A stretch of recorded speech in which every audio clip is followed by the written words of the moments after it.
Welcome back, traveller. Tonight we descend once more into the ruins of Hallownest, not to fight, not to conquer, but simply to sit beside its quiet wonders and listen.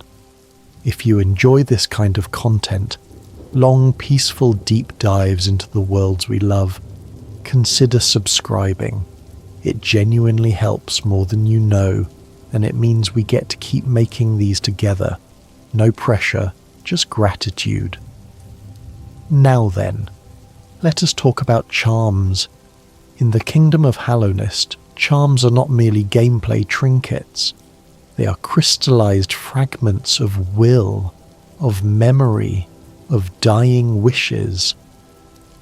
According to the charm lover Salubra, one of the few remaining merchants in the Forgotten Crossroads, the most common way a charm comes into existence is through the final, desperate wish of a dying bug. At the very moment of death, a creature's deepest desire can crystallize into a small, luminous object. A trinket, she calls it. Gorgeous, unique, carrying a spark of power woven into its core. She tells you this with a gentle laugh, and then admits it is a little morbid, that your growing collection of charms is, in essence, a collection of the crystallized souls of strangers. But not all charms are born from death. Some form naturally over centuries, drawing in ambient soul from their environments, like deep focus, which grew slowly in the crystal-filled caverns of Crystal Peak, absorbing energy from the luminous stone around it. Others were crafted deliberately by powerful beings, the White Lady, the ancient god Un, the Weavers of Deepnest, the warriors of the Mantis tribe. And some charms are simply powerful natural objects, a thorny plant that reacts to pain, a mushroom that releases damaging spores. Every charm has a story, and tonight we are going to tell all of them. There are 40 charms you can hold at any one time in Hollow Knight, though 45 exist in total within the game's code. The discrepancy comes from charms that transform. The fragile charms become unbreakable. Grimchild can be exchanged for Carefree Melody, and King Soul eventually becomes the Void Heart.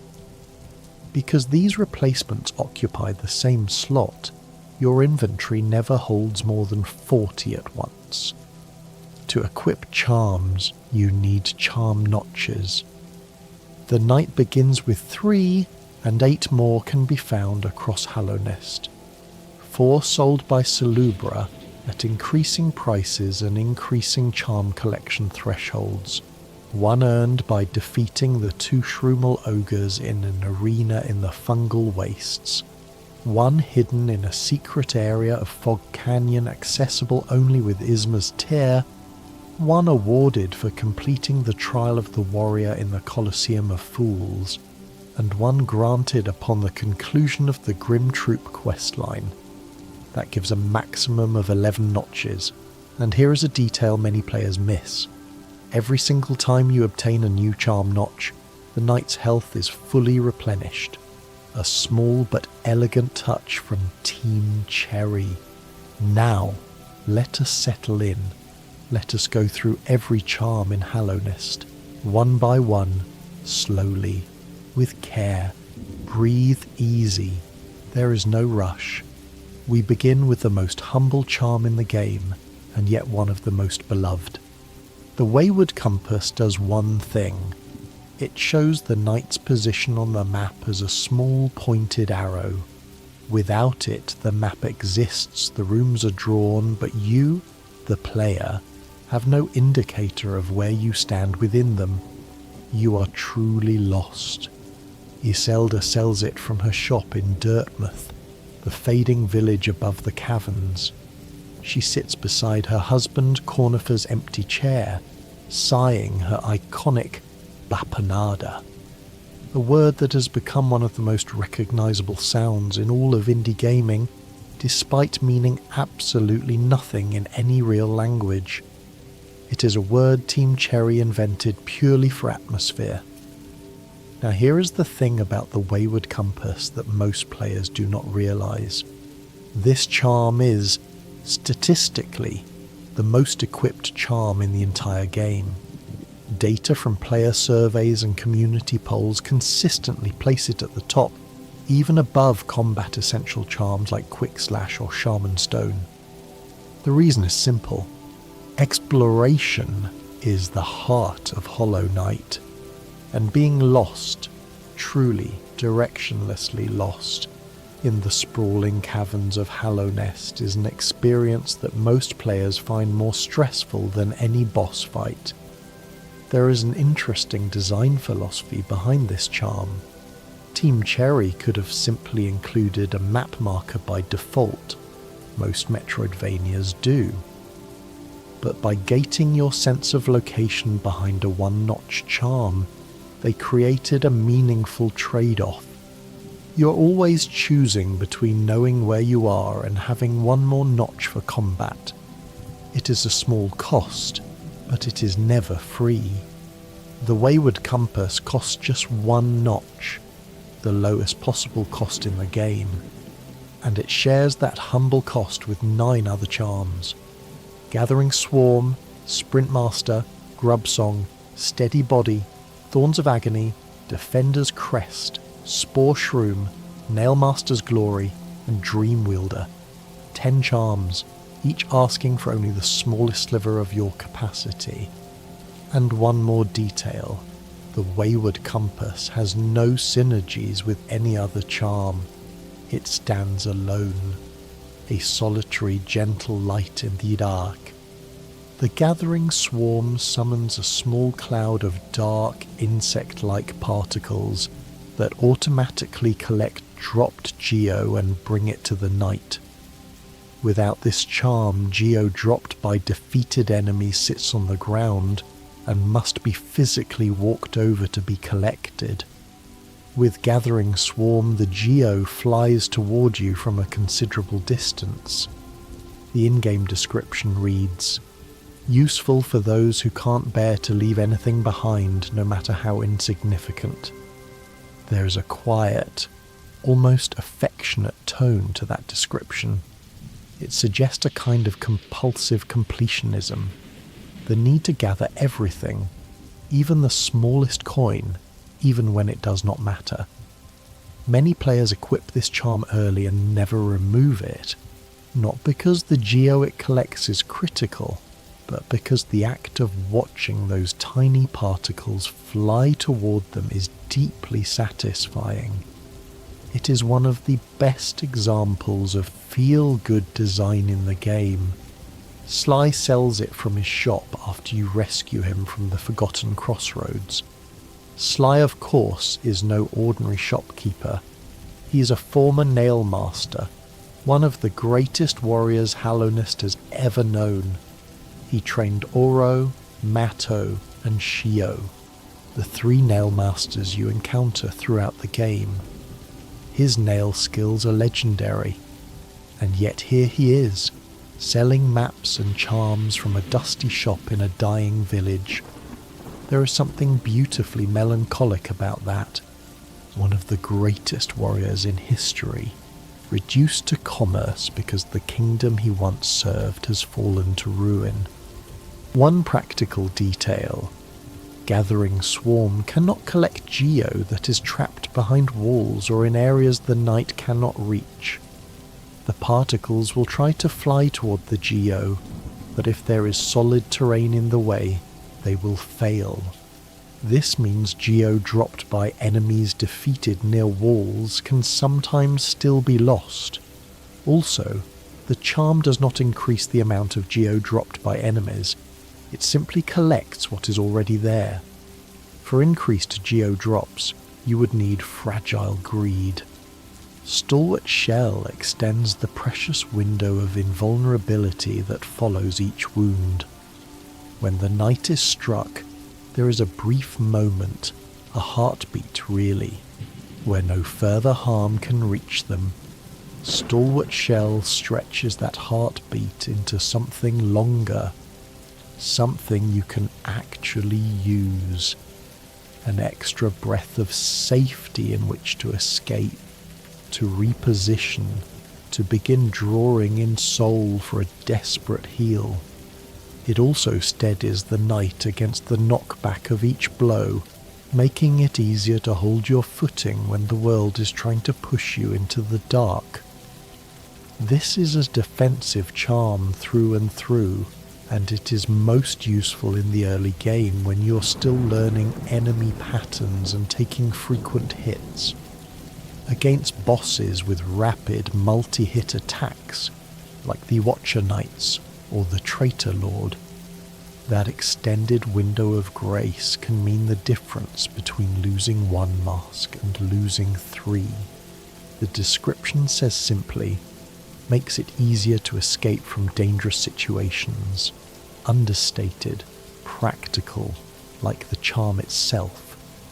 Now we come to something with real lore weight. Soulcatcher is found inside the ancestral mound, a sacred ancient structure in the Forgotten Crossroads.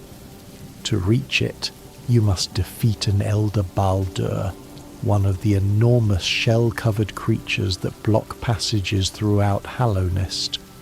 The Elder Baldur here is actually the first major obstacle many players encounter, and it guards the entrance to the mound with stubborn, immovable patience.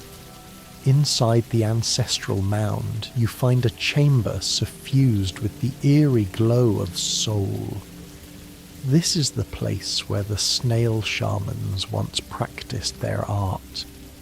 The snail shamans were an ancient order of magic wielders who existed in Hallownest long before the Pale King's rule. They understood soul, the animating energy of all living things, and learned to channel it as a weapon. The soul catcher increases the amount of soul the knight draws in with each nail strike. The difference is not enormous, a gentle increase, a few more motes of light pulled from the enemy with every blow.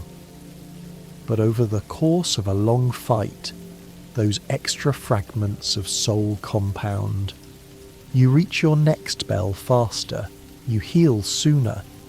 The rhythm of combat shifts ever so slightly in your favour. In a game where spells deal significantly more damage than nail strikes, especially with Shaman Stone equipped, that acceleration matters. The charm's in-game description references the snail shamans directly, describing it as a device used to draw in the soul of those around the bearer. It is a tool of the old world, predating the Pale King civilization. If Soul Catcher is about gathering power, Shaman Stone is about unleashing it. This charm increases the size and damage of all three spells, Vengeful Spirit, Desolate Dive, and Howling Wraiths, as well as their upgraded forms, Shade Soul, Descending Dark, and Abyss Shriek. The damage increase is substantial. Every spell hits harder, noticeably, decisively harder. Enemies that once survived a Vengeful Spirit now crumble beneath the amplified blast. Shade Soul tears through foes with devastating force, and Abyss Shriek, already the most powerful spell in the knight's arsenal, becomes something almost terrifying in its intensity. Beyond the raw damage, the spells also increase in physical size. Vengeful Spirit and Shade Soul become visibly larger projectiles, covering more area and hitting enemies more reliably. This size increase is not just cosmetic, it genuinely makes the spells easier to land. For 3 notches, Shaman Stone is widely considered one of the strongest charms in the game. The ability to devastate early bosses with a single boosted spell changes the entire rhythm of combat. Salubra sells it from her bench in the Forgotten Crossroads. She's the self-proclaimed charm lover. a plump, giggling merchant who adores charms the way a collector adores rare stamps. She will examine your collection with glee, commenting on how each charm feels, and she sells charm notches as your collection grows. If you collect all 40 charms, she offers you Salubra's Blessing, a unique item that causes her spirit to hover above you whenever you rest at a bench, fully replenishing your soul. Soul Eater is the big brother of Soul Catcher. Where Soul Catcher gently increases the soul drawn from each strike, Soul Eater drinks deeply. The difference is immediately felt. The knight's vessel fills with rushing, luminous energy after just a handful of blows. What once took many strikes to accumulate now floods in with startling speed. The cost reflects this power. 4 notches is a significant investment, taking up more than a third of your total capacity. But for spell-focused builds, particularly those combining Soul Eater with Shaman Stone and Spell Twister, the result is devastating, relentless damage. You become a conduit for an almost endless stream of spells, unleashing Shade Souls and Abyss Shrieks at a rate that trivializes many encounters. The charm is hidden behind a breakable wall in the resting grounds, accessible only with the Desolate Dive spell. The resting grounds is a sombre, reverent place, the burial site of Hallownest, where the dead were once laid to rest and their dreams tended by the seer and her moth people. Finding a charm that enhances your connection to soul in this place of death feels narratively appropriate. Soul, after all, is the energy of the living, and the resting grounds is where the living go to stop being alive. If you equip both Soul Catcher and Soul Eater simultaneously, the effects stack. The soul pours in with every strike, filling your reserves so quickly that just a few blows are enough to fuel another spell. It is absurd and glorious.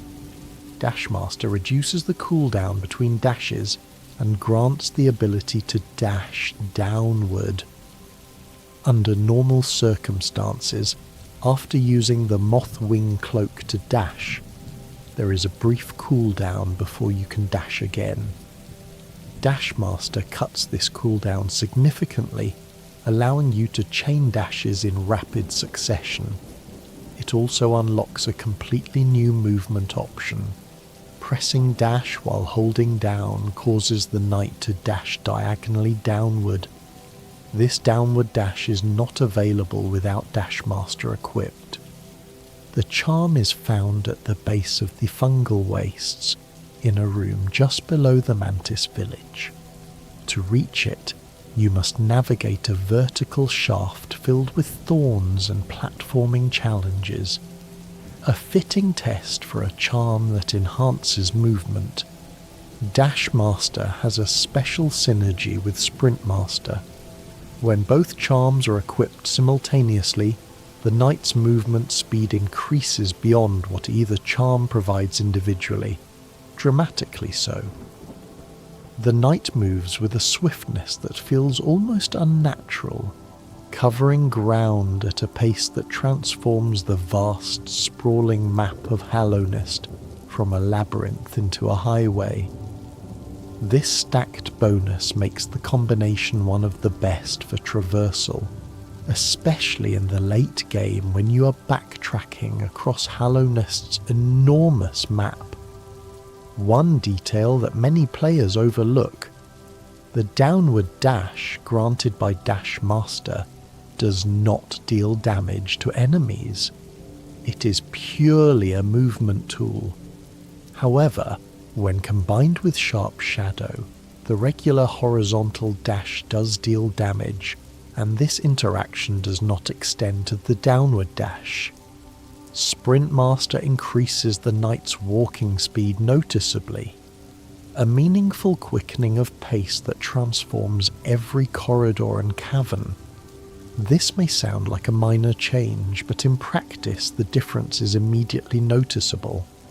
The knight moves with a slightly brisker pace, covering ground faster both in exploration and in combat. In fights, the added speed makes it easier to reposition, dodge attacks, and close distance for nail strikes. To purchase Sprint Master, you need the shopkeeper's key, which is found in Crystal Peak. Sly will not stock this charm, or Heavy Blow, until you bring him that key, which unlocks the back shelves of his shop. As mentioned, Sprint Master synergizes with Dash Master for a combined swiftness unmatched by any other charm pairing in the game. For those who favor a swift, aggressive approach, this pair is essential. Lore-wise, Sprint Master is one of the simpler charms. No grand origin story, no tragic tale. It is simply a charm that makes you faster. Sometimes that is enough. Grub Song is given to you by the Grub Father, the large rotund grub who waits in the forgotten crossroads for the return of his children. Across Hallownest, 46 baby grubs are trapped in glass jars crying out for rescue. Each time you break a jar and free a grub, it returns to the Grub Father's chamber, and he rewards you with geo, items or charms. After rescuing 10 grubs, the Grub Father gives you Grub Song. Its effect: whenever the knight takes damage, they gain 15 soul. This is the opposite of most soul-generating charms, which require you to hit enemies. Grub Song rewards you for getting hit. This makes it uniquely valuable in several ways. First, it guarantees that even if you are struggling in a fight and unable to land hits, you will still generate soul to heal. Second, it synergizes beautifully with other damage-reactive charms like Thorns of Agony. Third, and most importantly, it is only one notch, making it one of the most efficient survival charms in the game. Now, here is the darker lore. If you rescue all 46 grubs and return to the Shrub Father's chamber after some time has passed, you will find him grotesquely bloated, his body swollen to fill the entire chamber. The grubs are nowhere to be seen. The implication, and it is strongly supported by in-game evidence, is that the Grub Father has consumed his own children. But this is not as horrifying as it first appears. Concept art and developer interview suggest that this is part of the grub life cycle. The Grub Father eats the young grubs so that they can metamorphose inside him and eventually emerge as adult grubberflies. In the game's Dream Nail dialogue, the Grub Father's thoughts, after consuming the grubs, are not malicious. They are content, peaceful. He is not a monster. He is a parent fulfilling his biological role. It is one of the most disturbing and fascinating pieces of world building in the entire game. Speaking of grubs, Grubberfly's elegy is the final reward for rescuing every single one of the 46 grubs scattered across Hallownest. Its effect: when the knight is at full health, all masks filled, no damage taken, each nail swing releases a beam of white-hot energy that travels forward and deals damage to enemies at range. The beam carries a portion of the knight's nail strength, not the full force, but enough to wound from a distance.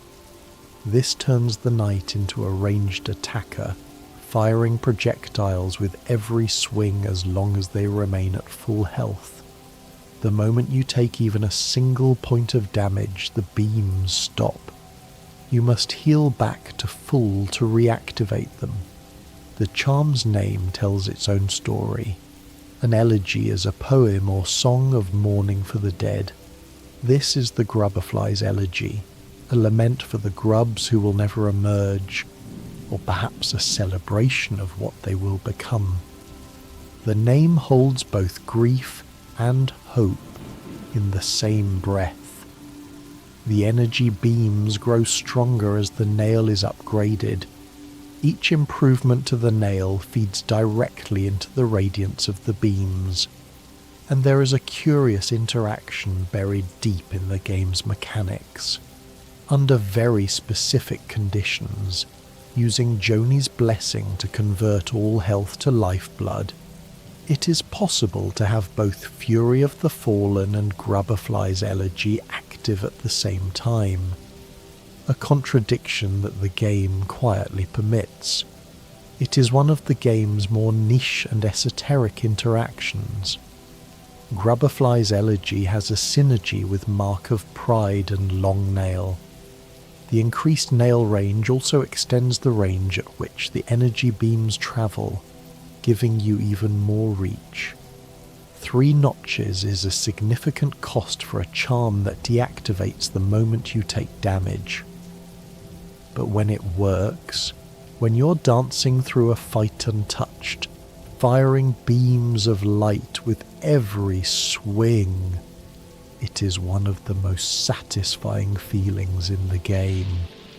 Fragile Heart adds 2 extra masks to the knight's health, increasing total health from the base 5 masks to 7.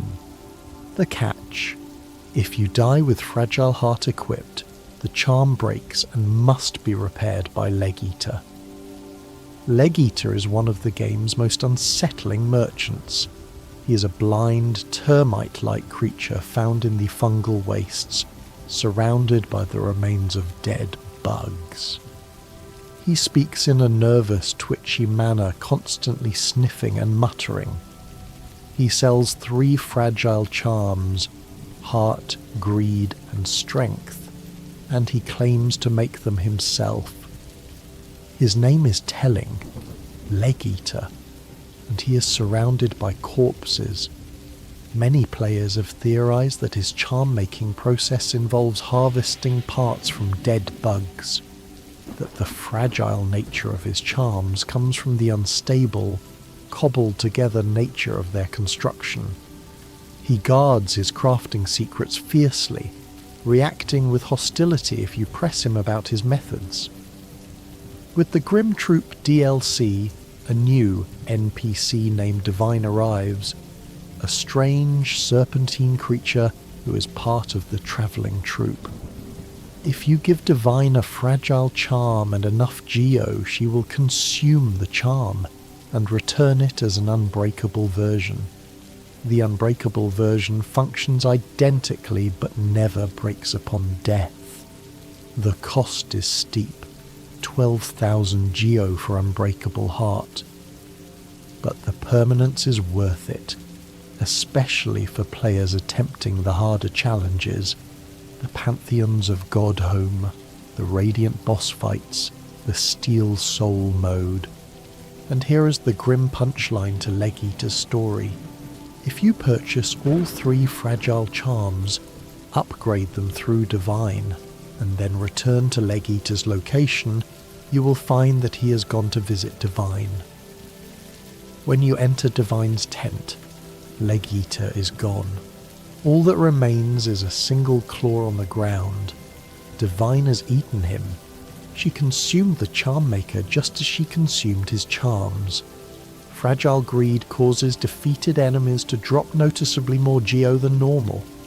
Like all fragile charms, it breaks upon death and must be repaired. This is a farming charm, pure and simple. It is most useful in the early to mid-game when geo is scarce, and you need it for maps, keys, charms, and upgrades. Late in the game, when geo becomes less important, most players unequip it in favour of combat charms. The Unbreakable version costs 9,000 geo, the cheapest of the 3 Unbreakable upgrades, which makes sense given that it is the least combat relevant. But for completionists who want every charm in its final form, it is a necessary purchase. A practical tip. One of the best geofarming locations in the game is the room full of enemies just outside the Colosseum of Fools in Kingdom's Edge. With Fragile Greed equipped, each run through this room generates substantial geo. Alternatively, completing trials in the Colosseum itself with Fragile Greed equipped can net large amounts of currency. Fragile Strength increases nail damage by half again, a tremendous, unmistakable surge of power. This is, by a significant margin, the single largest damage increase available from any charm in the game. The difference is felt immediately. Enemies that once absorbed blow after blow now stagger and fall in far fewer strikes.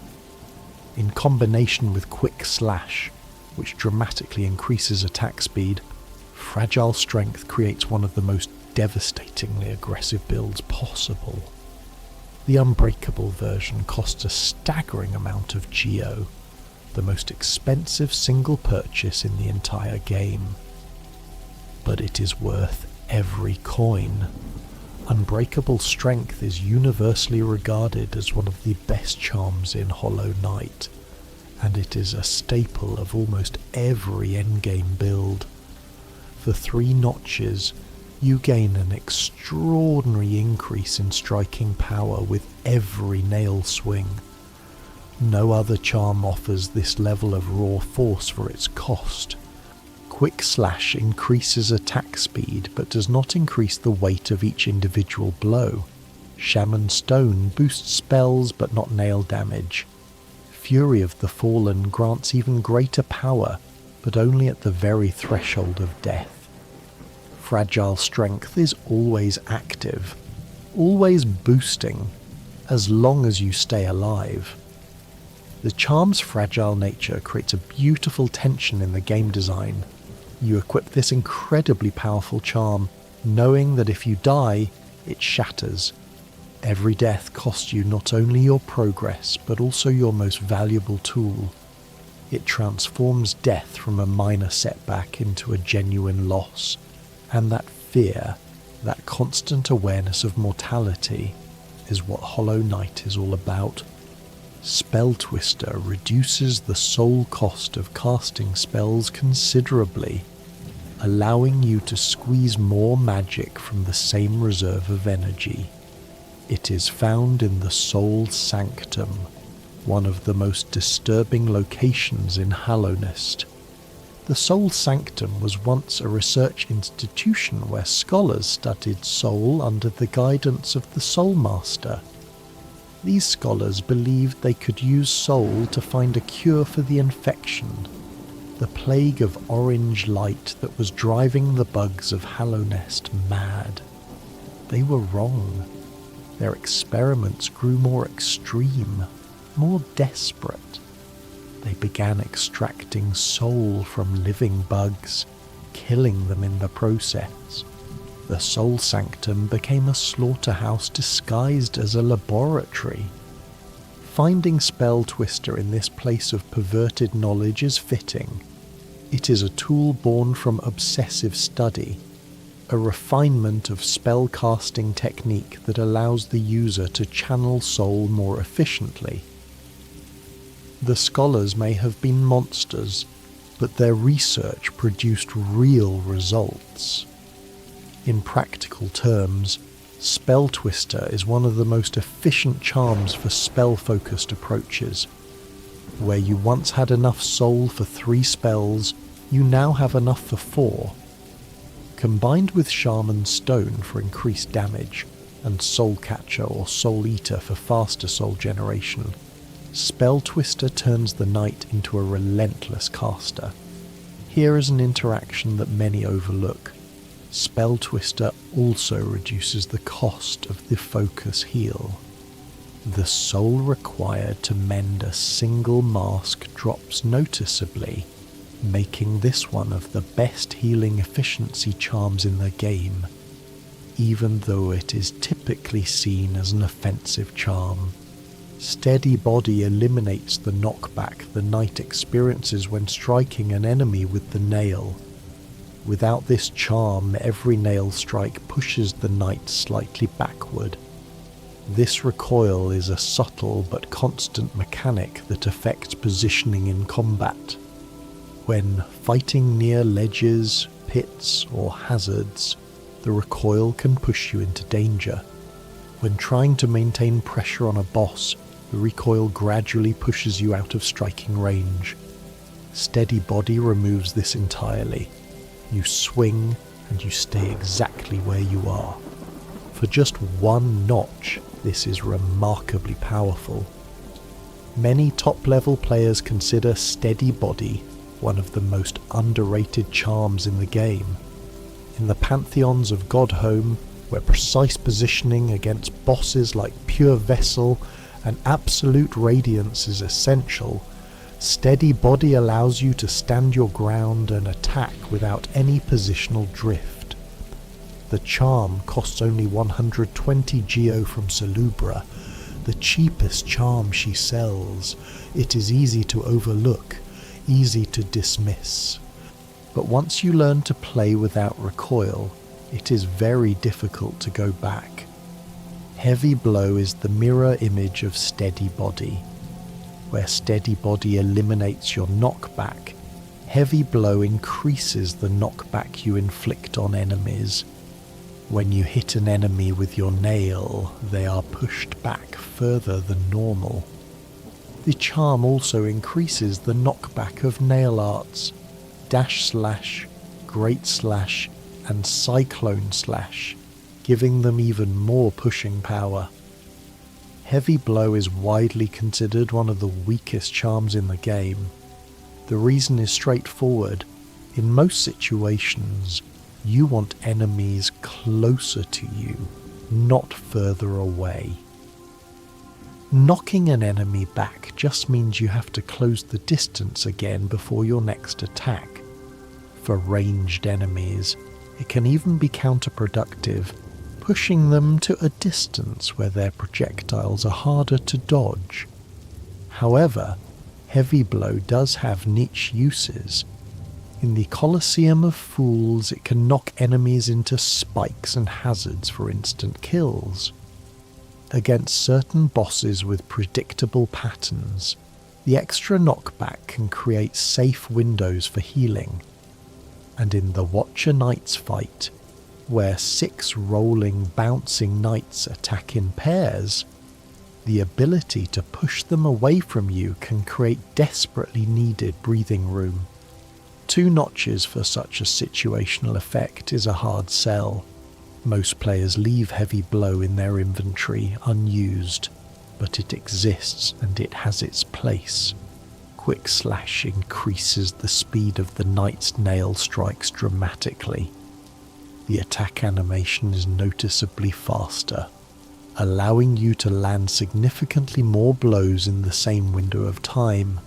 This is one of the most powerful charms in the game, arguably the best charm for pure aggressive combat.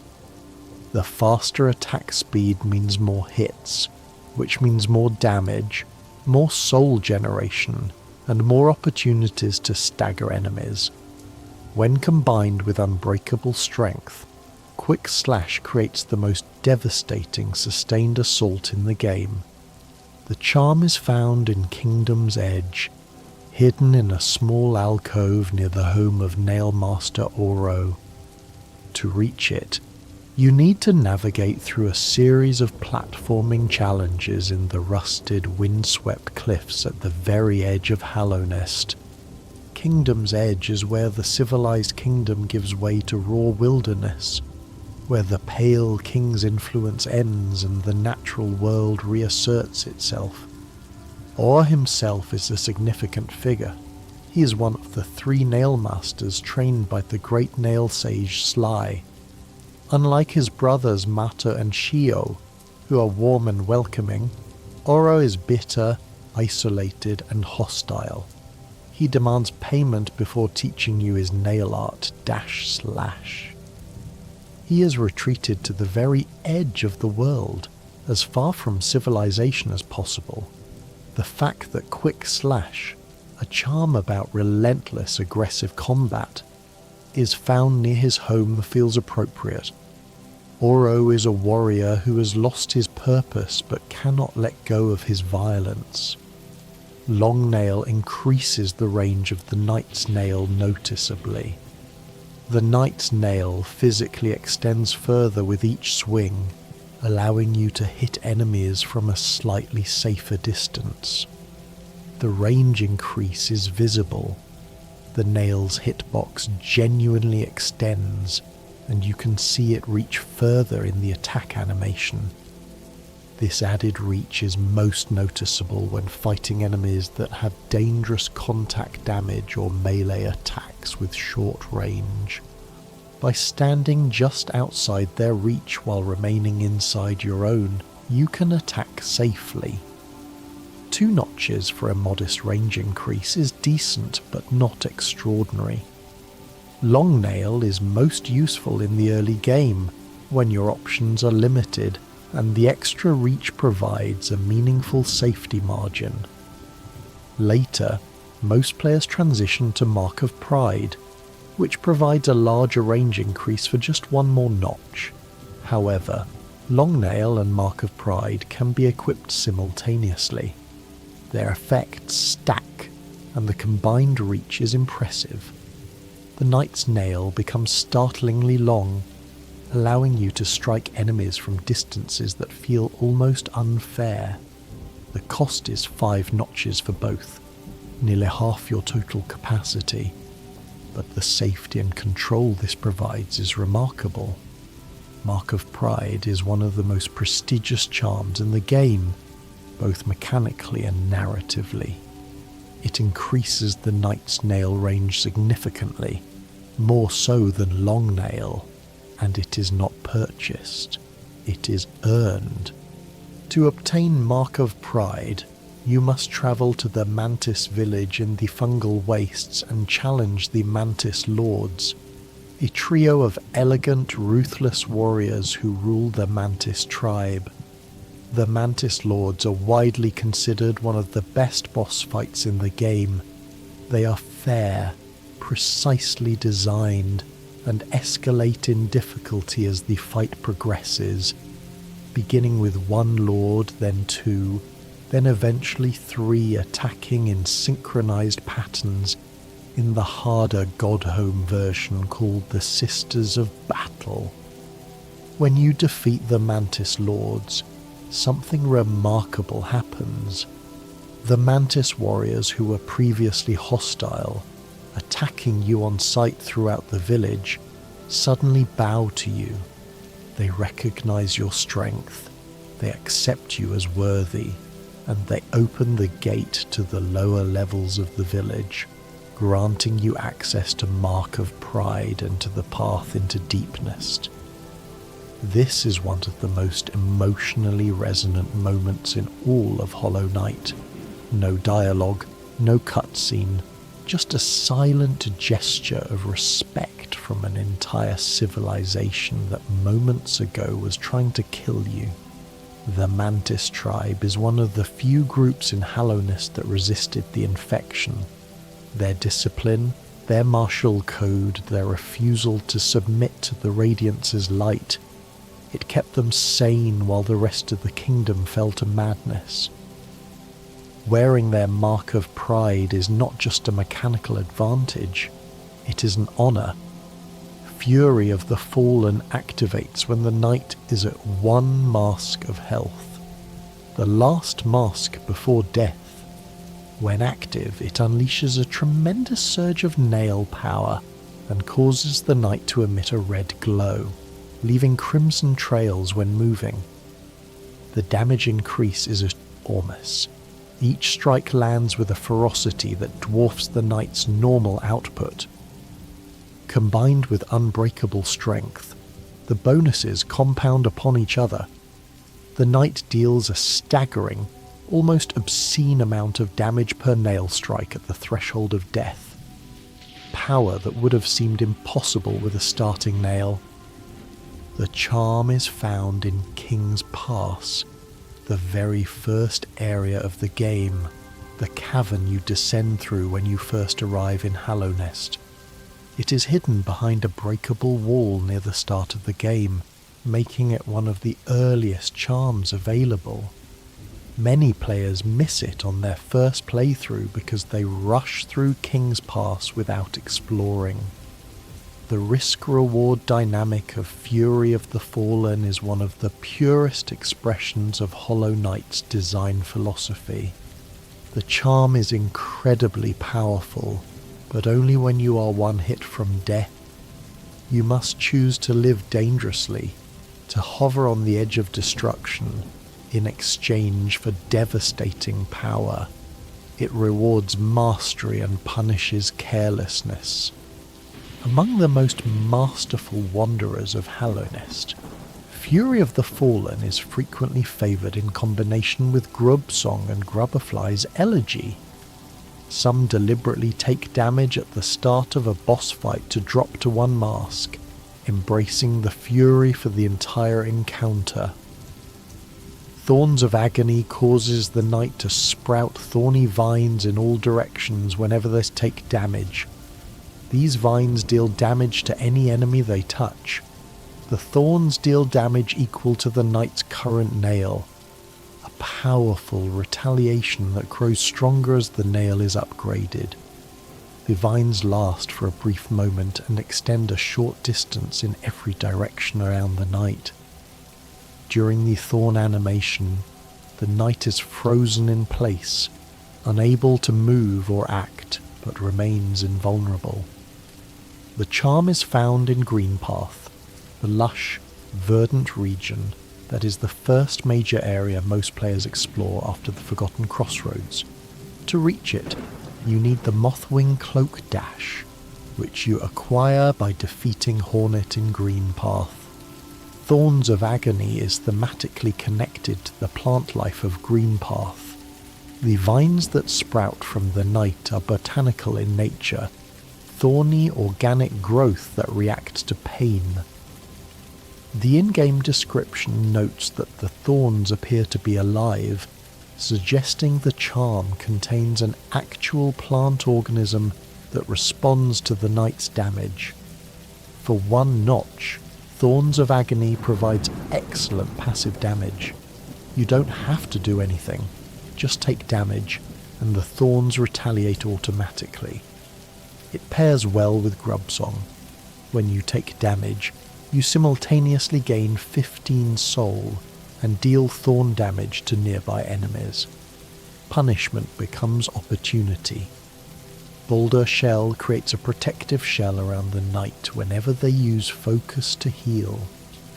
While the shell is active, the knight is immune to damage, allowing you to heal safely even in the middle of combat. This shell is not indestructible. It can absorb up to 4 hits before shattering. Once broken, it regenerates after a period of time or after sitting on a bench. But thus 4 hits of protection are often enough to complete a heal, or 2 with quick focus equipped. The charm is found in the Howling Cliffs, a wind-blasted region at the very top of Hallownest. The Howling Cliffs are sparsely populated and rarely visited. Most players only pass through on their way to specific objectives, like the Grim Troop Lantern or the Stag Nest. The charm's name references the Baldur enemies, the rolling shell-covered creatures found throughout the Forgotten Crossroads and Greenpath. The Elder Baldurs are particularly notable, as they completely block passages with their enormous, impenetrable shells.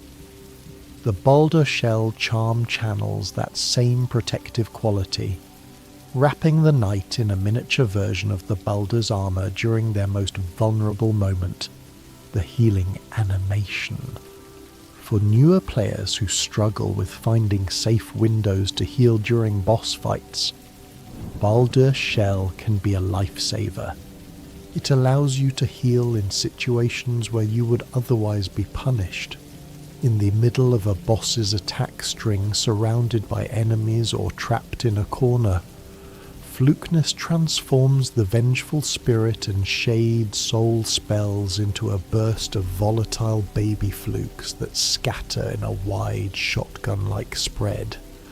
Instead of firing a single projectile forward, the knight releases a swarm of small flukes that spread outward in a cone. Each individual fluke deals relatively low damage, but if an enemy is close enough for multiple flukes to hit, the combined damage can be enormous, sometimes exceeding the damage of the standard spell. The charm is obtained by defeating Flukmarm, one of the most grotesque bosses in the game. Flukmarm is a bloated organic mass attached to the ceiling of the royal waterways. She continuously births small flukes that attack the knight, and her only vulnerable point is her distended body.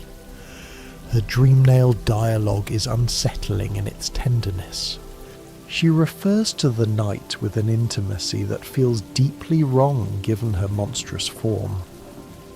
The practical reality of Flukenest is that it is highly situational.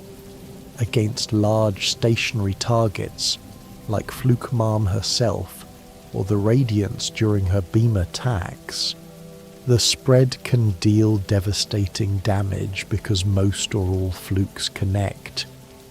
Against small mobile enemies, the spread means most flukes miss, and the damage falls short of what a focused vengeful spirit would have delivered.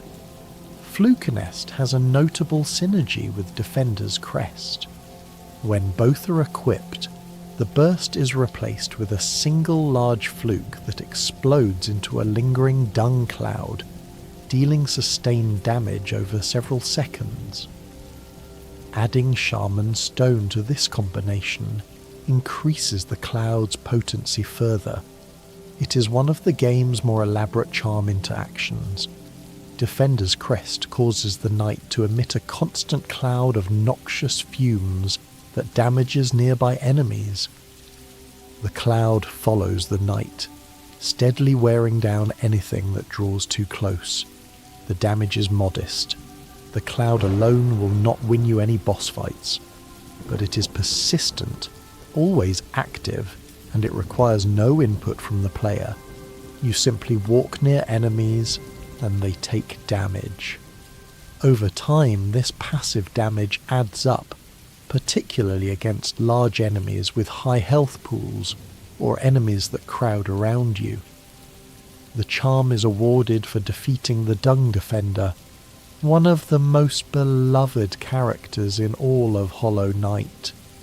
The Dung Defender, whose true name is Ogrim, is one of the 5 great knights of Hallownest.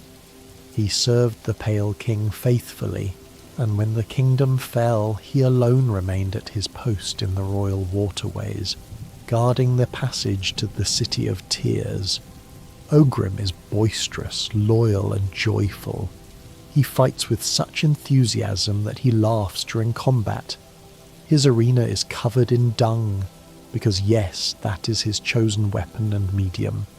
He hurls balls of dung, burrows through dung, and erupts from dung in surprise attacks. It is ridiculous. It is glorious. And despite the absurdity, there is a deep undercurrent of sadness to his character. After defeating him, if you return wearing the Defender's Crest, he recognizes the smell, his smell, on you and reacts with emotion. If you later find the secret room behind his arena and discover the sleeping form of the White Defender, his dream version, you learn the truth. Ogrim has been guarding the waterways for years, possibly decades, long after everyone else has died or abandoned their posts. His loyalty is absolute and heartbreaking. Defender's Crest has more synergies than any other charm in the game. It modifies the behaviour of Flukenest, as discussed above. Spore Shroom, turning the spore cloud into a dung cloud with increased damage, and glowing womb, making the hatchlings explode into small dung clouds on contact, though this often reduces their effectiveness. It is the connective tissue of the game's synergy system. Glowing womb continuously generates small hatchling creatures that orbit the night and then launch themselves at nearby enemies. The hatchlings deal contact damage on impact and are consumed in the process. The hatchlings spawn at a regular interval, using the night soul as fuel. Each hatchling consumes a small portion of soul, and they spawn every few seconds. This means glowing womb is constantly draining your soul reserve, soul that you might otherwise use for spells or healing. This is the central tension of glowing womb. It provides automatic passive damage. The hatchlings seek out enemies and attack on their own, but at the cost of your most valuable resource. In fights where soul is scarce, glowing womb can leave you unable to heal when you need it most. The charm is found in the Forgotten Crossroads, in a hidden area accessible via Crystal Heart, the Super Dash ability obtained in Crystal Peak. The room is tucked away behind a long horizontal shaft that requires a sustained Crystal Heart dash to cross. The in-game description is evocative. The hatchlings have no desire to eat or live and will sacrifice themselves to protect their parent. There is a stark, cold beauty to this line. The hatchlings are not alive in any meaningful sense. They are born, they serve their purpose, and they die. They exist only to protect you, and they do so without hesitation. Glowing womb has a synergy with Defender's Crest. The hatchlings deal reduced contact damage but explode into small dung clouds on impact. It also has a synergy with Grub Song. Combined with Weaver Song, the Weaverlings generated by Weaver Song will also gain soul on hitting enemies, partially offsetting glowing womb's soul drain. Quick focus dramatically increases the speed of the focus heal animation. The knight heals noticeably faster, spending far less time standing still and vulnerable. The agonizing time it takes to heal is cut almost in half. That difference, less than a single breath, changes the game. Windows of opportunity that were too narrow for a heal suddenly become viable. The gap between a boss's attack combos, the moment an enemy turns away, the split second after a dodge, quick focus makes all of these into healing opportunities. It is the most expensive charm Salubra sells, and for 3 notches it competes directly with powerhouse charms like Shaman Stone and Quick Slash. But for those who prioritize survival over aggression, particularly in endgame content like the Pantheons, Quick Focus is invaluable. Quick Focus has a synergy with Deep Focus. When both are equipped, the knight heals 2 masks per focus, but at a speed that is faster than Deep Focus alone, though still slower than Quick Focus alone. The combination costs 7 notches total, an enormous investment, but it means each heal restores 2 masks relatively quickly. Deep Focus doubles the healing power of focus. Each heal restores 2 masks instead of 1. However, it also increases the time required to complete a heal considerably. The charm is hidden in Crystal Peak, in an area that requires the Crystal Heart Super Dash to reach. Crystal Peak is a glittering industrial region where the bugs of Hallownest once mined luminous crystals for energy and light. The crystals here are alive with ambient soul, slowly pulsing with inner radiance. The lore behind Deep Focus is particularly interesting. According to Salubra, this charm formed naturally over centuries within the crystal caverns, drawing in soul from the surrounding environment. It was not crafted by any being, it simply grew, absorbing energy the way a stalactite absorbs mineral deposits. This makes Deep Focus one of the few charms in the game with a purely natural origin. 4 notches is the joint highest charm cost in the game, shared with Soul Eater, Joni's Blessing and Hive Blood. The slow heal speed makes it impractical for aggressive play, but for patient, unhurried wanderers, or for specific challenges like the White Palace platforming gauntlet, the double healing can be a lifesaver. Deep Focus also increases the radius of the Spore Shroom Cloud when both charms are equipped. Lifeblood Heart grants the knight 2 temporary lifeblood masks each time they rest at a bench. These masks appear as blue orbs above the knight's health bar and function as additional hit points. However, lifeblood masks cannot be healed. Once lost, they are gone until you rest again. The distinction between regular masks and lifeblood masks is important. Regular masks can be restored through focus healing. Lifeblood masks cannot. They are temporary armor, a buffer that absorbs hits but does not regenerate in the field. For 2 notches, Lifeblood Heart provides a modest but reliable defensive boost. 2 extra hit points at the start of every bench rest means you can absorb 2 additional hits before your real health starts taking damage. In long exploration runs between benches, those 2 masks can make a significant difference. Lifeblood Heart stacks with Lifeblood Core. When both are equipped, you gain 6 total Lifeblood masks, 2 from Heart and 4 from Core. Combined with Joni's Blessing, which converts all health to Lifeblood, you can reach impressively high lifeblood totals.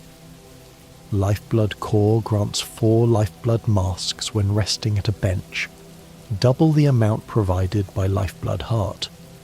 The charm is found in the Abyss, the deepest, darkest region of Hallownest, far below everything else. The Abyss is the birthplace of the Void, the primordial darkness that exists beneath the kingdom. To reach Lifeblood Core, you must find a hidden door in the Abyss that only opens if you are carrying a sufficient number of Lifeblood masks. Specifically, you need to have Lifeblood Heart or other Lifeblood granting charms equipped to meet the threshold. This gating mechanism is one of Hollow Knight's more elegant puzzles. The game never tells you that the door requires lifeblood. You simply see a sealed passage with blue markings and must deduce, through experimentation or observation, that the answer lies in the blue masks. Lifeblood itself is a mysterious substance in the lore of Hallownest. It is described as a pale blue liquid that exists in certain caverns and organisms throughout the kingdom. It is not soul, and it is not void. It is something else entirely, a third fundamental force in Hallownest's cosmology. The lifeblood creature, Joni, understood this substance and devoted her life to studying it. Joni's Blessing converts all of the knight's health masks into lifeblood masks and increases total health substantially. However, the knight can no longer heal using focus while the charm is equipped. This is one of the most dramatic charms in the game. The knight's health pool expands, more masks than you have ever had, but every single one is lifeblood. None can be healed. Once lost, they are gone. The charm is found in Joni's Repose, a secluded cave in the Howling Cliffs that serves as the final resting place of Joni, a jellyfish-like bug who studied and channeled lifeblood. Her body lies in the cave, surrounded by the pale blue glow of the substance she devoted her life to understanding. Joni's blessing fundamentally changes how you play the game. Without healing, every hit matters more. You cannot recover from mistakes. You must play flawlessly, or at least well enough that your expanded health pool carries you through. The charm has a niche but powerful interaction with Fury of the Fallen. Normally, Fury activates at one regular mask of health. With Joni's blessing, all masks are lifeblood, and Fury activates at one lifeblood mask. This means you can have Fury's devastating damage boost active while still being in a lifeblood state. Combined with Grubberfly's Elegy, which requires full health to activate, some have found setups where both Fury and Grubberfly's beams can theoretically be active simultaneously. Hiveblood regenerates the knight's last lost mask of health over time. After taking damage, a honey golden mask slowly fills in over several seconds. If you avoid taking further damage during that window, the mask is restored without spending any soul. The catch: only the most recently lost mask regenerates. If you have lost 3 masks, Hiveblood will only restore 1, the last one lost. To regenerate the second to last mask, you would need to wait for the first to regenerate, take another hit, and then wait again. In practice, this means Hiveblood is most useful for absorbing single hits during exploration and platforming. The charm is obtained by defeating Hive Knight in the Hive, a hidden, honeycomb-structured region nestled within Kingdom's Edge. The Hive is home to the Hiveling Bees, a society that exists independently of Hallownest's kingdom. The Hive has its own queen, its own warriors, and its own culture. They are not part of the Pale King's domain. They simply coexist, a nation within a nation. Hive Knight guards the Hive with fierce loyalty. He is fast, aggressive, and relentless, using honey-based attacks that leave pools of damaging amber on the ground. His fight is one of the more challenging optional encounters in the game. For 4 notches, Hiveblood is expensive relative to its effect, but it shines in one specific context: the White Palace. The White Palace is a brutal platforming challenge filled with buzzsaws, spikes, and instant death hazards.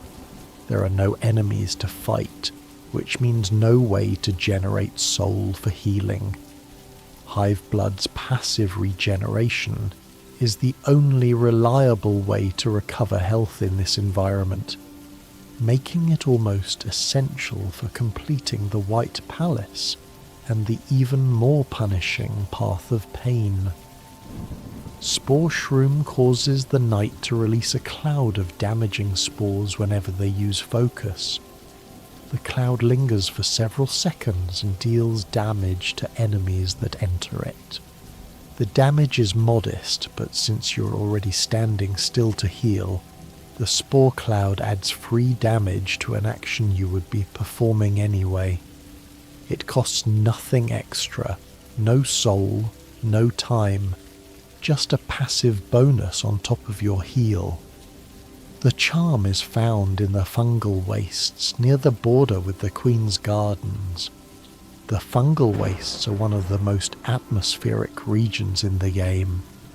A damp, mushroom-filled cavern where the air is thick with spores and the ground pulses with fungal growth.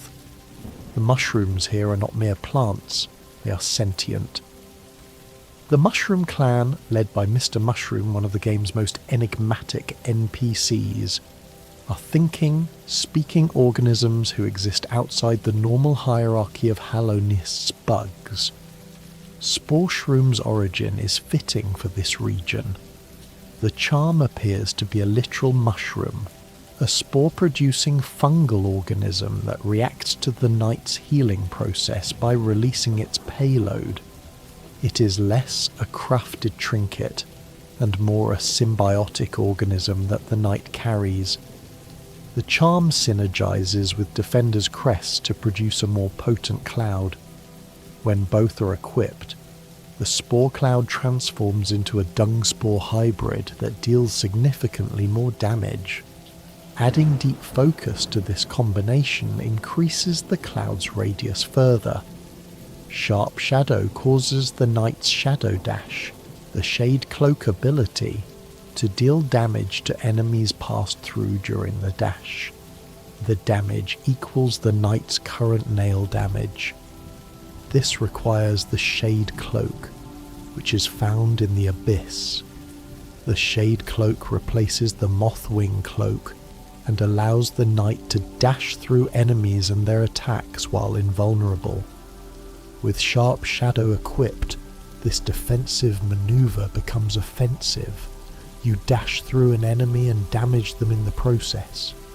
Sharp shadow also extends the length of the shadow dash noticeably, sending the knight further with each dash. This extended distance is both a blessing and a curse. It provides better positioning after a dash through, but it can also send you further than intended, potentially into hazards or off ledges.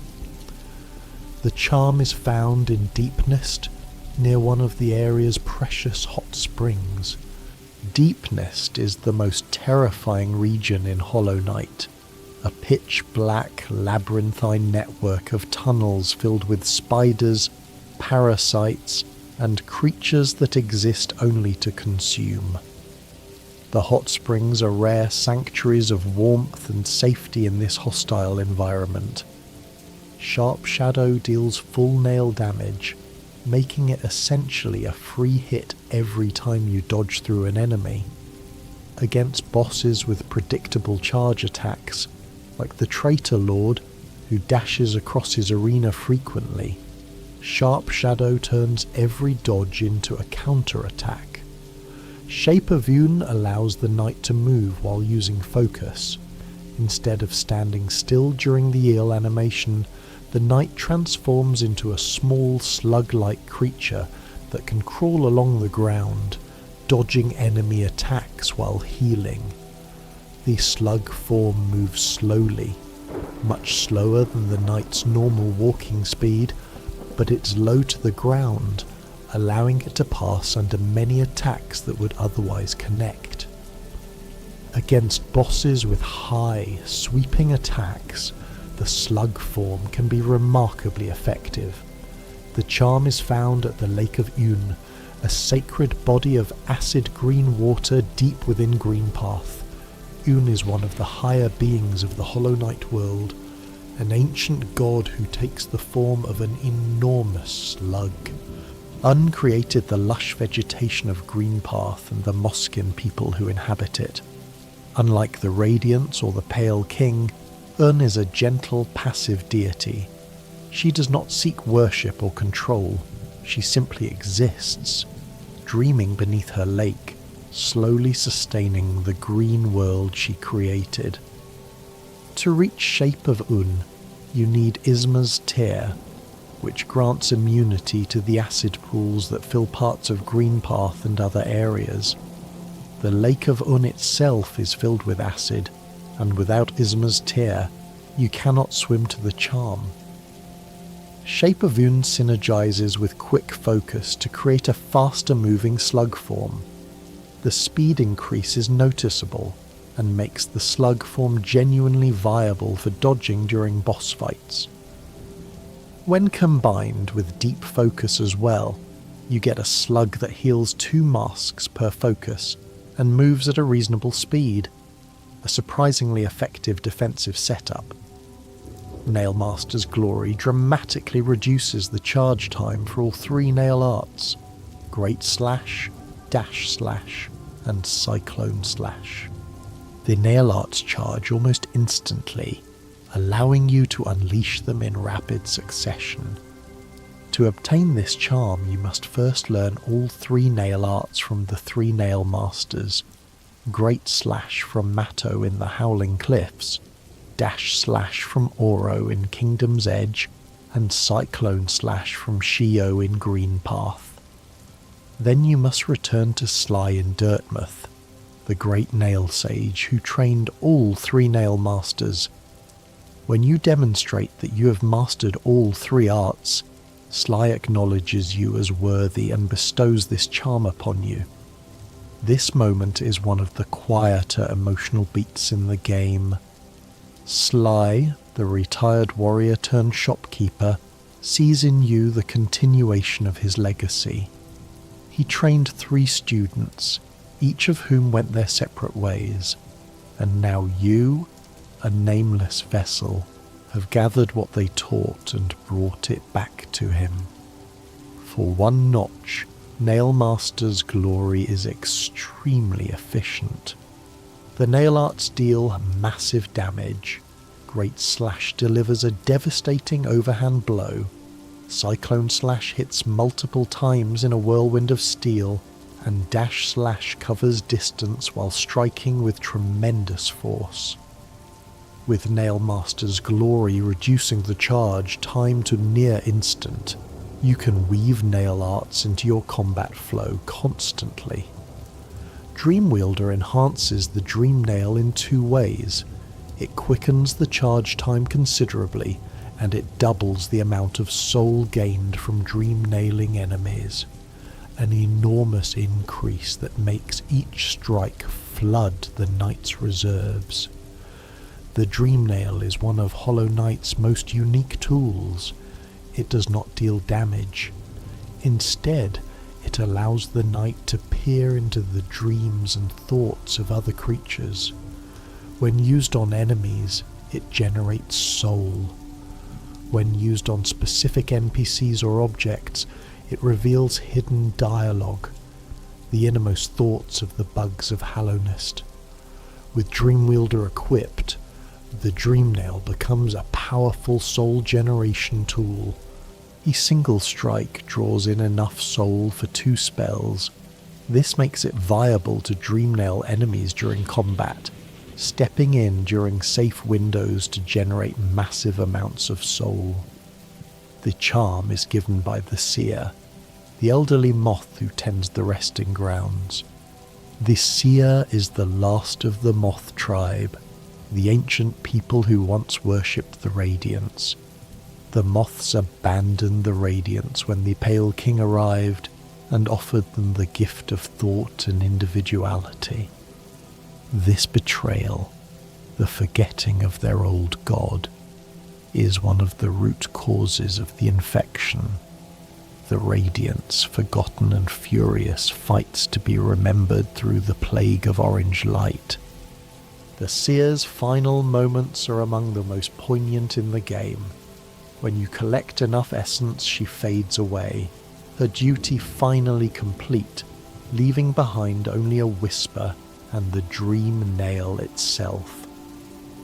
Weaver Song summons 3 tiny weaverling spiders that follow the knight and autonomously attack nearby enemies. The weaverlings are fast-moving, skittering creatures that dash toward enemies and deal contact damage.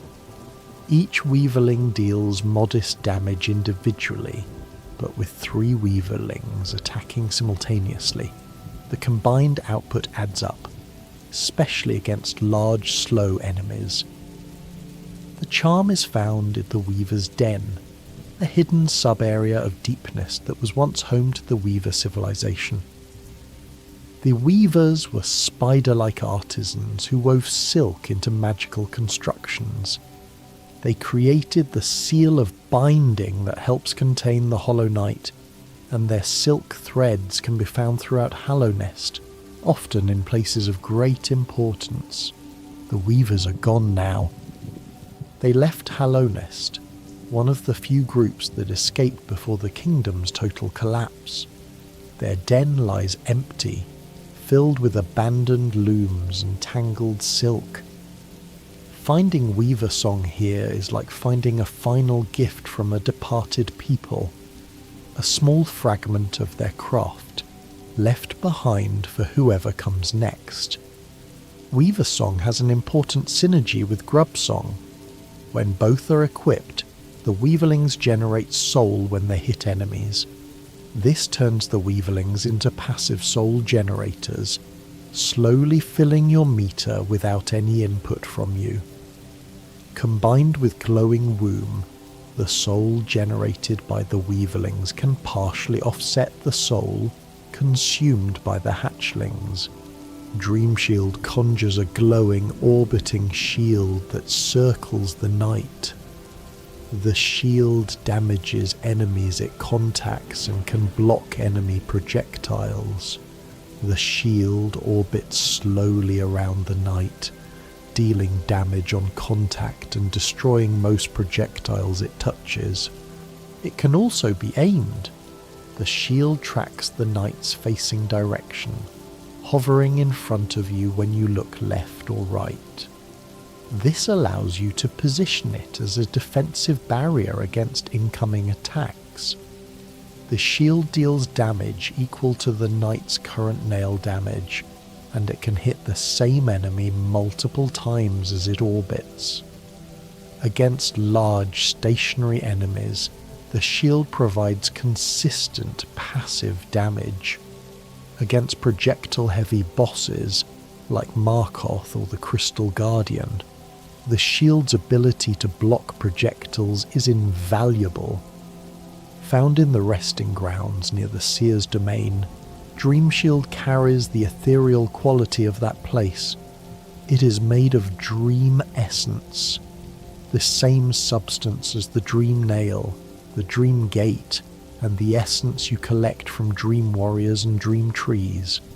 It is not a physical object, but a construct of pure thought and memory. 3 notches is a significant cost for what is essentially a passive tool, but Dreamshield excels in situations where sustained pressure and projectile defense are needed simultaneously. Grimchild is one of the 2 charms exclusive to the Grim Troop DLC content, and it is one of the most lore-rich charms in the entire game. The charm summons a small bat-like creature, the child of Troop Master Grim, that follows the knight and shoots fireballs at nearby enemies.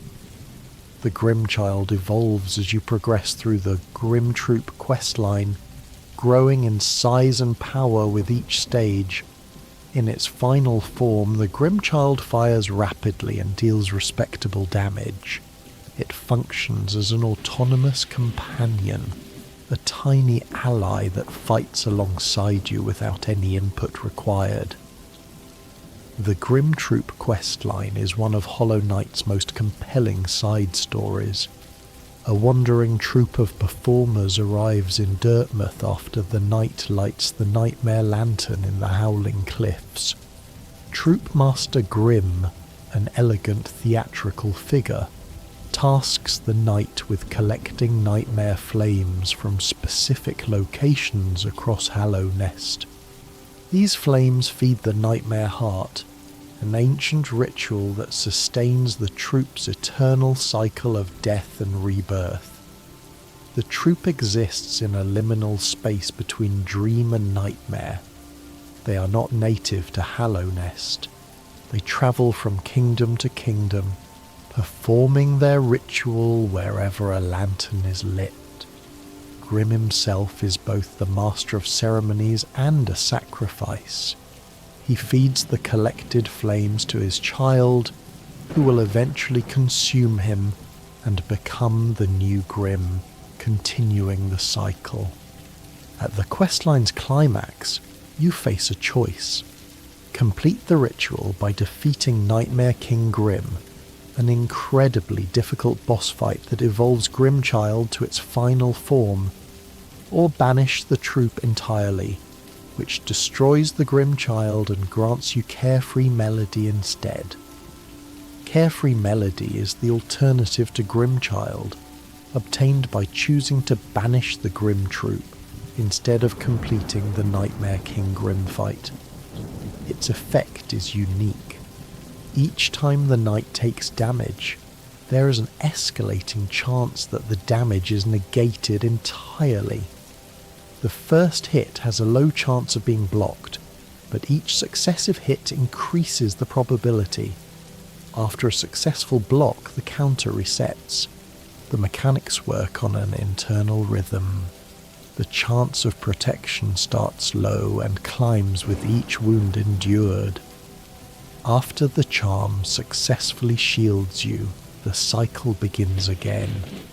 Over the course of a long fight, Carefree Melody will spare you from roughly 1 in every 5 or 6 blows. A quiet, steady form of mercy that grows more reliable the longer you survive. To obtain Carefree Melody, you must side with Broom, a melancholic, accordion-playing member of the troupe who questions the endless cycle of the ritual. Together, you and Broom destroy the Nightmare Lantern, banishing the troupe from Hallownest. The tents vanish. Grim disappears, and in his place, Nim, a cheerful amnesiac NPC, appears in Dirtmouth, playing music with no memory of the troupe or the ritual. It is one of the game's most bittersweet moments. The banishment spares Grim from his sacrificial fate, but it erases his identity entirely. Nim is happy, genuinely, peacefully happy, but he is not Grim. The question of whether this is mercy or erasure is left for the player to decide. Carefree Melody costs 1 more notch than Grim Child, but offers a fundamentally different utility. Where Grim Child provides offense, Carefree Melody provides defense. The choice between them, like the choice that creates them, is a matter of philosophy. We end with the most important charm in the game. King Soul is assembled from 2 halves, 2 white fragments, each held by one of the knight's parents. The first half is obtained from the White Lady, the knight's mother, who resides in a cocoon-wrapped bower in the Queen's Gardens. She is enormous, gentle, and deeply sorrowful. She gives you her half willingly, recognizing you as her child. The second half is found at the end of the White Palace, the Pale King's hidden, illusory fortress that exists within the dreams of a corpse in the palace grounds. The White Palace is the most demanding platforming challenge in the game, filled with buzzsaws, spikes, and precision jumps. At its heart, you find the Pale King himself, or what remains of him, sitting on his throne, dead, clutching the second white fragment. When both halves are combined, King Soul is formed. It costs 5 notches, the highest cost of any charm, and its effect is to slowly generate soul over time. A gentle, passive trickle of energy, filling your meter without any action required. 5 notches for passive soul generation is frankly not great. But King Soul is not meant to be a gameplay tool, it is a key, a narrative key. When you take King Soul to the birthplace, a hidden area at the bottom of the abyss, it transforms into the Void Heart. The Void Heart costs 0 notches and cannot be unequipped. It is permanently fused to the Knight. The Void Heart unifies the Void, the primordial darkness beneath Hallownest. With it, the Shade, the Knight's dark reflection that appears when you die, no longer attacks you. The siblings in the abyss no longer claw at you. The Void recognizes you as its vessel, and most importantly, the Void Heart unlocks the game's true endings. Without it, you can only achieve the Hollow Knight ending, sealing yourself inside the Temple of the Black Egg, replacing the previous Hollow Knight as the vessel for the infection. With the Void Heart, you can achieve the Dream No More ending, where you enter the mind of the Hollow Knight, confront the Radiance directly, and destroy her with the power of the unified Void. The transformation from King Soul to Void Heart is the game's central metaphor. The knight begins as the child of the Pale King, a vessel created by light, by order, by royal decree. But the knight's true nature is void, darkness, emptiness, the absence of will. The King Soul represents the father's legacy. The Void Heart represents the knight accepting what it truly is. It is perhaps the most beautiful piece of game design in all of Hollow Knight. And so, we have spoken of every charm in Hallownest. 40 trinkets, 40 stories, 40 fragments of a dead kingdom, carried in the pockets of a silent night. If you're still awake, and I hope many of you are drifting, let us continue a while longer. The charms are behind us now, but Hallownest has more to share. Let us wander deeper. Let us speak of quieter things. Let us begin this quieter section with something many discover by accident. If you're sitting at a bench and you have filled all your notches but still wish to equip another charm, one that requires more notches than you have remaining, the game does not simply refuse you. Instead, it allows you to force the charm into place. You must select it 5 times, and with each attempt the charm visually cracks and strains against the loadout.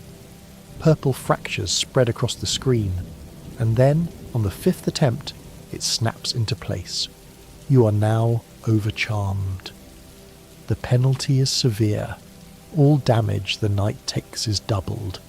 Every hit that would normally cost 1 mask now costs 2. You become incredibly fragile, desperately vulnerable if you have loaded yourself with offensive charms, and simply doomed if you have not. But here is the clever part. The game remembers that you have overcharmed before. After the first time, future overcharming only requires a single selection. The dramatic 5-attempt ritual is a one-time initiation, a warning that the game gives you exactly once, then trusts you to make your own decisions. Overcharming is most useful in situations where you're confident you can avoid all damage. The Radiant difficulty fights in the Hall of Gods, for instance, kill you in a single hit regardless of damage multipliers. Since 1 hit is death anyway, the double damage penalty is irrelevant, and you gain the benefit of extra charms for free. It is a beautiful piece of game design, a risk that is catastrophic in most contexts but perfectly calibrated for the game's hardest challenges. Let us think for a moment about the bugs who sell these charms. In a dead kingdom, commerce is a strange act. Who are you selling to? Who is buying? And yet the merchants persist. Salubra sits in her bench in the Forgotten Crossroads, surrounded by charms she adores. She giggles when you buy from her. She moans with pleasure when she examines a new charm. She is, in every sense, a charm enthusiast. Someone who finds genuine joy in these crystallized fragments of the dead. In a kingdom of grief, her delight is almost unsettling in its purity. Slee is a fallen warrior, as we discussed. The great nail sage, reduced to shopkeeping. But there is dignity in his choice. He could have continued fighting. He could have sought glory in the Colosseum or ventured deeper into the kingdom's ruins. Instead, he chose to survive. He chose to be useful in a small, quiet way. There is wisdom in that. The wisdom of a warrior who has learned that not every battle needs to be fought. Leg-Eater is perhaps the most tragic of the merchants, blind, twitchy, surrounded by death. He He makes charms from materials he will not discuss, using methods he will not reveal, and in the end, he is consumed by the very creature who perfected his work. Divine takes his charms, makes them unbreakable, and then takes him. His entire existence, his craft, his secrets, his body, is absorbed into something greater and more terrible than himself. And then there is Iselda, who sells the wayward compass and maps. She sighs, she waits, she watches the door for her husband Cornifer, who is always out mapping the next dangerous region. She is a wife waiting for a man who may never come home. Her Bapanada is not a greeting, it is a sigh, an exhalation of loneliness. These merchants are not just gameplay vendors, they are people, and their stories, small, personal, unremarkable, are part of what makes Hallownest feel real. Since we spoke of the Kingsoul and the Void Heart, let us linger on the being who created them. The Pale King was not a bug. He was a worm, an ancient godlike creature who arrived as a land that would become Hallownest and chose to take a smaller form. He shed his enormous body, which can still be found in Kingdom's Edge, a colossal fossilized husk, and became the Pale King, a small, regal being with a crown of pale light. He brought the gift of sapience to the bugs of Hallownest. Before his arrival, the bugs were simple creatures guided by instinct and the dim light of the radiance. The Pale King's light was different, sharper, colder, more focused. It gave the bugs the ability to think, to reason, to build. Under his guidance, Hallownest became a civilization. Cities were built, laws were written, culture flourished. But the radiance did not go quietly. Forgotten by her people, she fought back through dreams, infecting the minds of the bugs with orange light, driving them to madness. The Pale King's response was desperate and horrifying. He created the vessels. The vessels were children, offspring of the Pale King and the White Lady, born of void and given form. They were designed to be hollow, empty of thought, empty of will, empty of everything that the radiance could latch onto. A perfectly hollow vessel could contain the infection without being corrupted by it. But the Pale King needed a perfect vessel, and perfection, in this context, meant the complete absence of self. Most vessels failed. They showed signs of thought, of feeling, of will, and so the Pale King discarded them, cast them into the abyss, where they fell and died in the darkness below. Thousands of them, thousands of children created and discarded in pursuit of an empty shell. The Knight, the player character, is one of these discarded vessels. It escaped the abyss, it survived, and it returned to Hallownest to finish what the Pale King started, not with the father's cruelty, but with the child's determination. The charms you carry are the tools of this journey, each one, purchased from a laughing merchant, earned from a bowing warrior, found in the ruins of a dead civilization, is a small piece of power that helps a castaway child save a kingdom that threw it away. The infection is everywhere in Hallownest. You see it in the orange boils on the walls. You see it in the glowing eyes of maddened bugs. You hear it in the incoherent ramblings of creatures who were once rational and civilized. No charm can cure the infection. No combination of trinkets, however powerful, can undo the radiance's wrath. The charms help you survive. They make you faster, stronger, more resilient, but they cannot address the root cause. This is one of Hollow Knight's most important themes, that tools, no matter how sophisticated, cannot solve fundamental problems. The Pale King tried to solve the infection with engineering. He built the vessels, the seals, the dreamer's bindings. It was an engineering solution to a spiritual crisis, and it failed. The Soul Master tried to solve the infection with science. He extracted soul from living bugs, hoping to find a cure through research and experimentation. He killed dozens of innocent creatures in his laboratory, and he failed. The only being who succeeds, if the true ending is achieved, is the Knight. And the Knight does not solve the problem with tools or science. It solves the problem by accepting its own nature, by embracing the void, by confronting the radiance directly and destroying her with the unified darkness. It is a deeply personal victory, not a technological one, not a strategic one, a spiritual one. And the charms, those beautiful, tragic, powerful little trinkets, are just what helped you get there. There is one more thing worth saying about charms, and about Hollow Knight in general, before we let the quiet take over. The Knight never speaks. Not once. Not a single word. Not a gasp of pain, not a cry of triumph, not a whisper of doubt.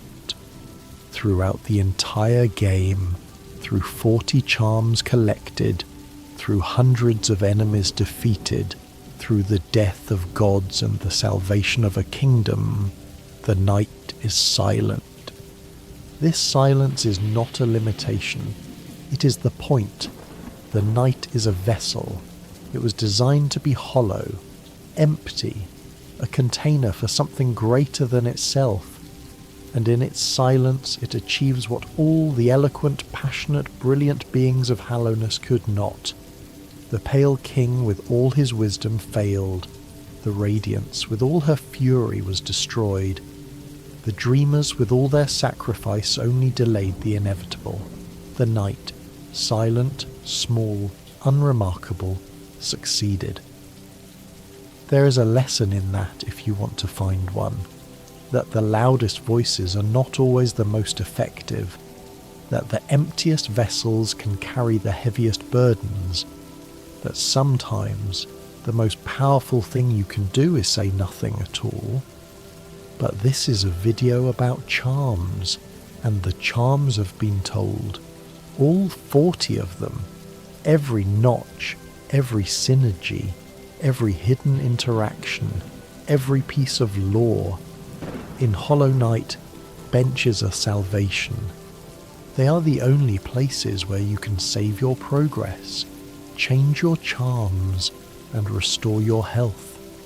They are scattered throughout Hallownest, some in obvious locations, some hidden behind secret walls, some perched in the most inhospitable corners of the kingdom, and they are always a relief to find. The act of sitting on a bench is one of the simplest animations in the game. The Knight walks up, turns and sits. No fanfare, no music change, just a small figure resting on a stone seat in the dark. But the emotional weight of that moment is enormous.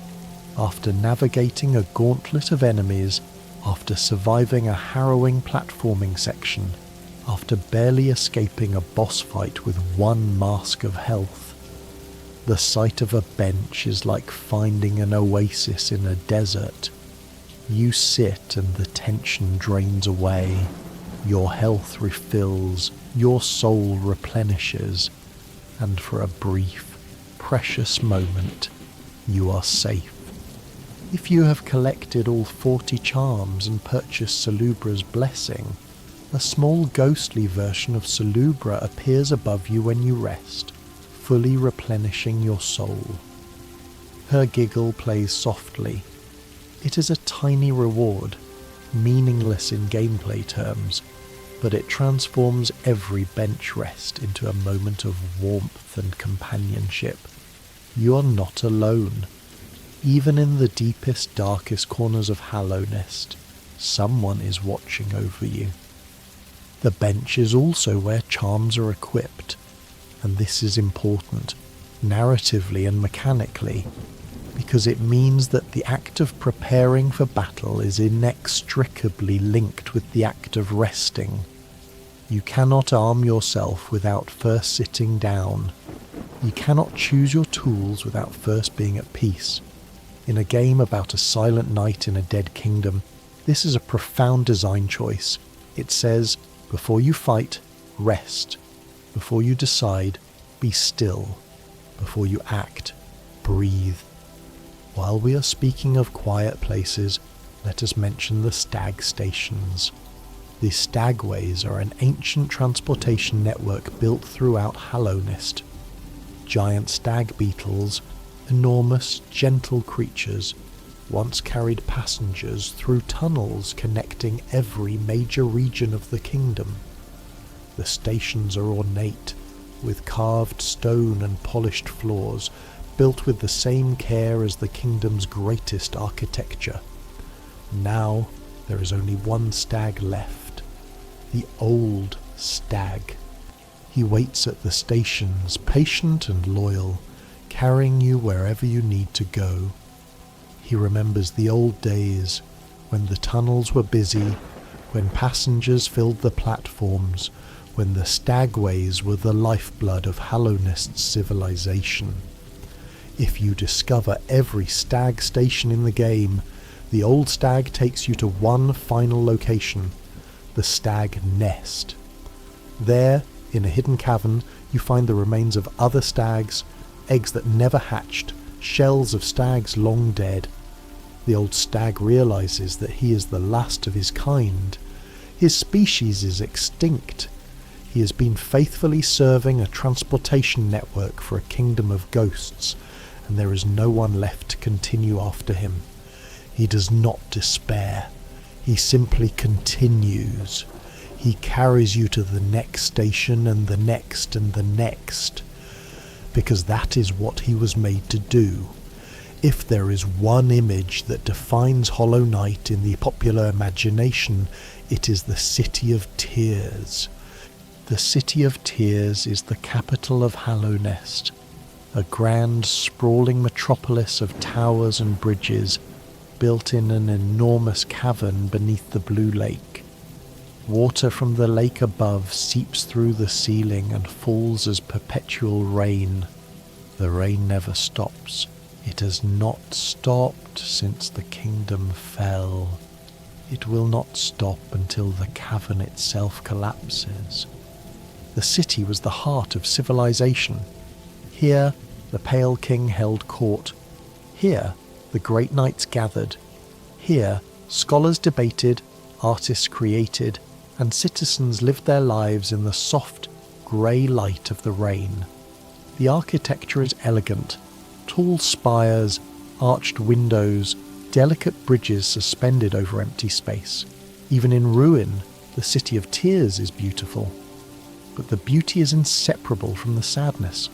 The bugs who once lived here are gone, dead, infected, or fled. The streets are empty. The buildings are dark. The only sounds are the rain and the distant echoes of enemies shuffling through the corridors. There is a moment, and every player remembers it, when you first enter the City of Tears. The music changes, the colour palette shifts to deep blue and grey, and the rain begins to fall. It is one of the most atmospheric moments in gaming history. Not because anything dramatic happens, but because the game trusts you to feel the weight of a dead city without telling you how to feel about it. The City of Tears is where you find Spell Twister, as we discussed. It is also home to the Soul Sanctum, the Nail Smith, Lem the Relic Seeker, and the entrance to the Tower of Love, where the Collector keeps his stolen grubs in jars. Every corner of this city holds a story, and every story is tinged with loss. And finally, let us speak of Godhome. Godhome is the final content addition to Hollow Knight, added in the Godmaster DLC. It is a dream realm accessible through a cocoon in the junk pit of the Royal Waterways. Inside, you find a civilization of bugs who worship the gods of Hallownest. Not the Pale King, not the Radiance, but every powerful being who ever lived. They have built a temple to combat, and they invite you to prove your worth. The pantheons of Godhome are the ultimate test of charm mastery. Each pantheon is a gauntlet of boss fights. Every boss in the game fought back to back with limited healing opportunities between rounds. The fifth and final pantheon, the Pantheon of Hallownest, contains every boss in the game, including Absolute Radiance, the most difficult boss fight in Hollow Knight. Your charm loadout for these pantheons is critical. There is no single correct build. Every player must find the combination that suits their strengths and compensates for their weaknesses.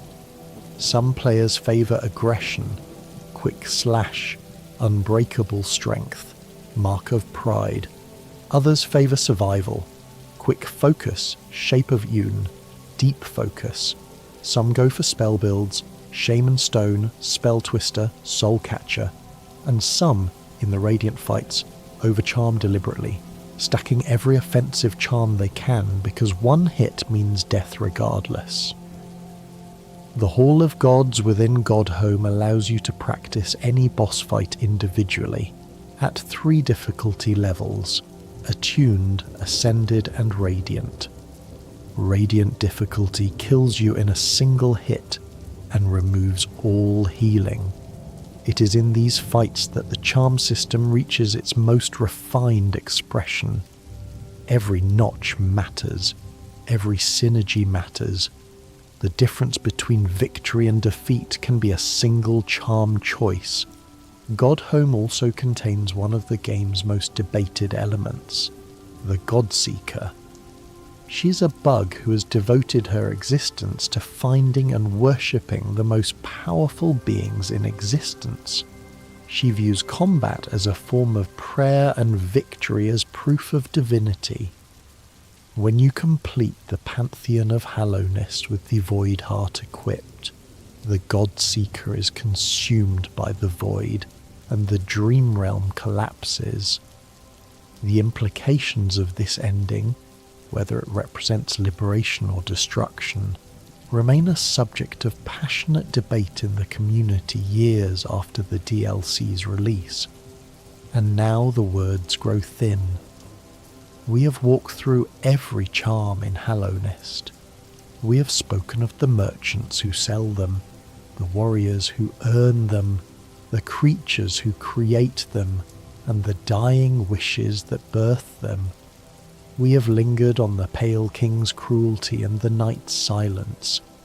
We have rested on benches and ridden the last stag through empty tunnels. Hallownest is a dead kingdom, but it is not an empty one. Every cavern holds a story, every charm holds a soul, every bench holds the memory of someone who once sat there and rested. Just as you are resting now, so rest. Close your eyes if they are not already closed. Let the ambient hum of the caverns carry you downward, past the forgotten crossroads, past the fungal wastes, past the City of Tears with its endless rain, past the royal waterways with their distant dripping, down through the ancient basin and the abyss, into the deep, still darkness where nothing moves and nothing hurts, and everything is finally, beautifully quiet. The charms are safe in your inventory. The night is resting on a bench, and Hallownest, for all its sorrow, for all its ruin, is at peace. Good night, traveller, sleep well,